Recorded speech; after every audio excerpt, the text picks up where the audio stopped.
পবিত্র মাহে রমজানের শেষে একটি বিশেষ রাত রয়েছে, যেই রাতে সকল রোজাদারকে পুরস্কারের ঘোষণা করা হয়। এই রাত হচ্ছে ঈদ উল ফিতরের রাত, অর্থাৎ ঈদের রাত। তবে আফসোস এবং লজ্জাজনক বিষয় হচ্ছে, এই রাতে আমরা এমন কিছু ভুল করি, যেই ভুলের কারণে পুরো রমজান মাসের সকল ইবাদত নিমিষেই শেষ হয়ে যায়। তাই আজকের ভিডিওর আলোচিত বিষয় হচ্ছে, ঈদের রাতে যেই ভুলগুলো করি, যেই ভুলের কারণে আমাদের পুরো রমজান মাসের সকল ইবাদত নিমিষেই শেষ হয়ে যায়, এই ব্যাপারে আলোচনা করব ইনশাআল্লাহ।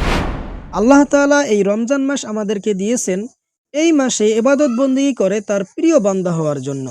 এই রমজান মাসে সঠিকভাবে সুন্দরভাবে রমজানের হক আদায় করে ইবাদত বন্দেগী করা সত্ত্বেও যদি এই ইবাদত এক রাতের আনন্দের কাছে বিসর্জন দিতে হয়, তাহলে এর চাইতে হতাশার আর কিছুই হতে পারে না। ঈদের রাতে আমরা যেই ভুলগুলো করি, এই ভুলের মধ্যে প্রথম নাম্বার হচ্ছে গান বাজনা এবং অশ্লীল বিনোদন।